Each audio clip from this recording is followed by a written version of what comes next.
Olá pessoal, boa tarde, bom dia, boa noite para vocês. Aqui é o professor Bruno. Estamos de volta com o nosso Direito Administrativo, Teoria e Prática. Hoje nós falaremos sobre um tópico importante. Nós vamos abordar o que é um ato normativo. Nós estamos ainda discutindo a respeito dos atos administrativos, tá? Então é um tema longo. Vocês podem perceber que nós estamos tratando já tem bastante tempo a respeito dos atos administrativos e cada vídeo a gente aprende um pouquinho mais. Então hoje nós vamos falar do que é o ato normativo. Curta esse vídeo, inscreva-se também no nosso canal. Vamos então?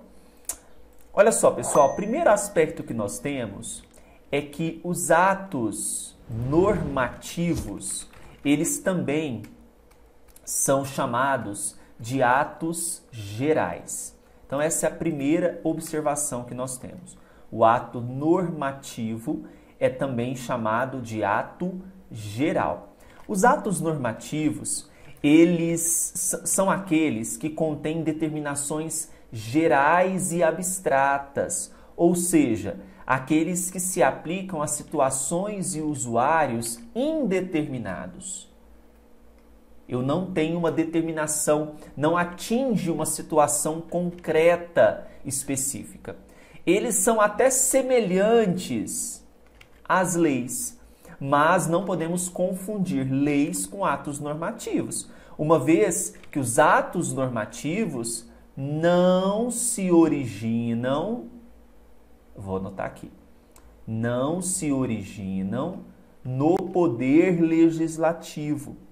Eles também não inovam a ordem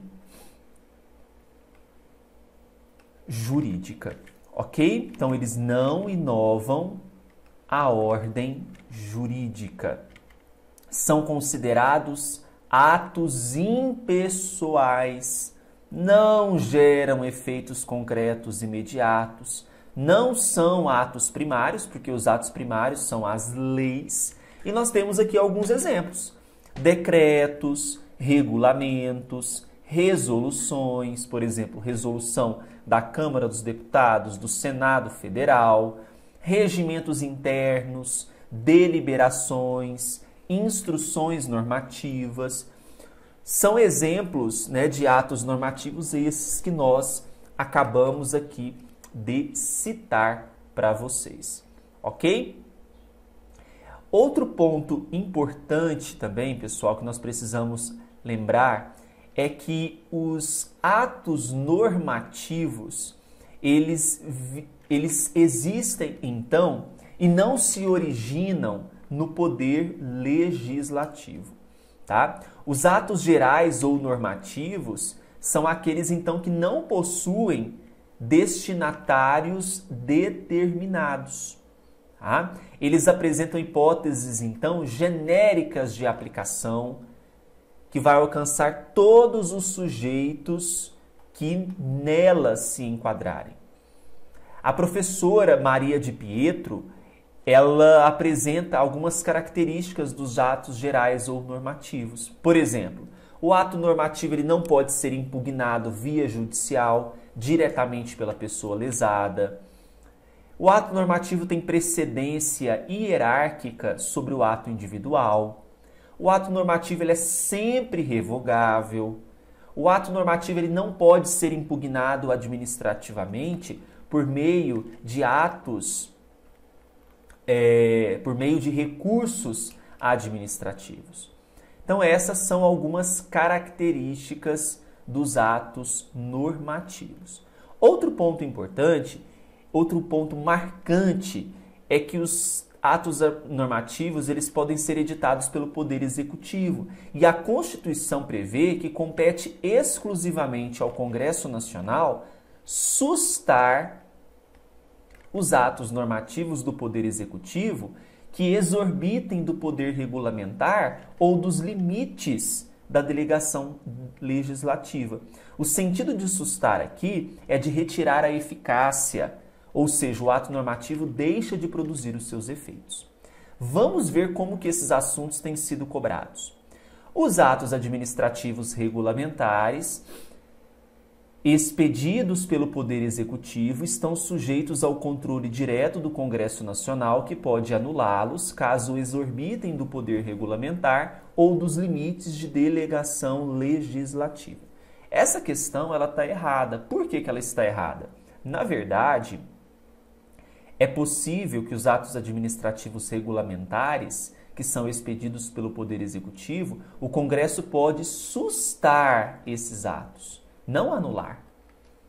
O governador do estado de Santa Catarina editou um decreto estabelecendo feriados e pontos facultativos no ano de 2018 para órgãos e entidades da administração direta, autarquias e fundações do Executivo catarinense. Em temas de poderes administrativos, o ato praticado pelo governador está formalmente correto e consiste em ato administrativo que decorre do poder regulamentar. Verdadeiro. O poder executivo, por meio do governador, tem essa capacidade. O poder regulamentar é prerrogativa do direito público conferida à administração pública de exercer função normativa para complementar as leis criadas pelo Poder Legislativo, podendo inclusive alterá-las de forma a permitir a sua efetiva aplicação. Não pode alterar. Por quê? Não é possível inovar com poder normativo, regulamentar, muitas vezes colocado como sinônimos, né? Mas um é gênero, outro é espécie, a questão está incorreta, tá bom? Gostaram do vídeo de hoje? Se vocês gostaram, não se esqueçam de curtir. Se ficou alguma dúvida, pode me procurar pelo Instagram, @professorbrunoeleitoral. Até mais!